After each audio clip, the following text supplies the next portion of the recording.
Най-накрая сме до момента, в който ще създадем вашия първи дизайн. Следователно отивате на секцията Създай отгоре на вашето меню и ще бъдете прехвърлени в генератора. Но преди да започнем да го разглеждаме, първото и основно нещо е да се уверим, че имаме активирани кредити. Как да ги активирате? Много лесно. Отивате на иконката Генерирай дизайн, виждате секцията Купи кредити горе в дясно, цъкате върху нея и избирате желания пакет от кредити. След като сте ги закупили, може да продължим с генератора. Така, тук ще видите няколко опции за създаване на дизайн. За ваше удобство сме направили генератора максимално упростен. Той включва няколко опции, започвайки първо с мястото за текст. Тук може да опишете точно какво искате с няколко изречения.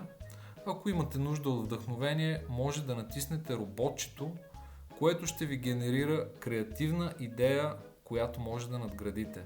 Също така може да качите изображение. Не забравяйте, че може да миксирате до 3 изображения, така че не се колебайте да го направите.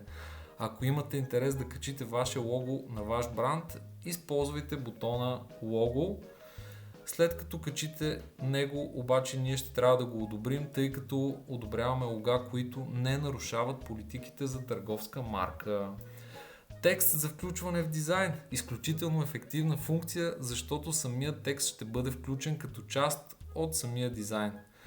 От дясната страна виждате опция с фон или без фон. Ако изберете опцията без фон, изкуственият интелект ще направи вашия дизайн с така нареченият прозрачен фон. А ако изберете опцията с фон, дизайнът ще бъде попълнен и няма да е транспарант, но фонът, разбира се, ще бъде релевантен с дизайнът, който сте описали в по-горните опции. Отиваме на стилове. Тук имате пълна свобода какви стилове да изберете, започвайки от готовите и стигайки до персонализирани. В тях имате право да опишете вашия стил или да комбинирате няколко такива. Като изкуственият интелект ще ги вземе под внимание при генериране на желаният от вас дизайн. Имате опция за цветови палитри, като може да изберете вече от готовите или да направите съвкупност от ваша палитра. Същото важи и за настроение. Това е всичко, което трябва да знаете за генератора. Разбира се, комбинациите могат да са хиляди, което прави генератора още по-забавен.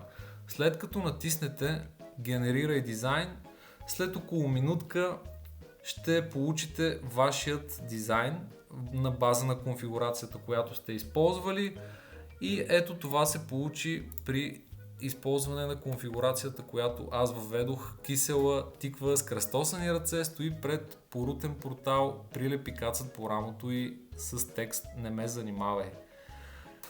Това е всичко относно генерирането на дизайн.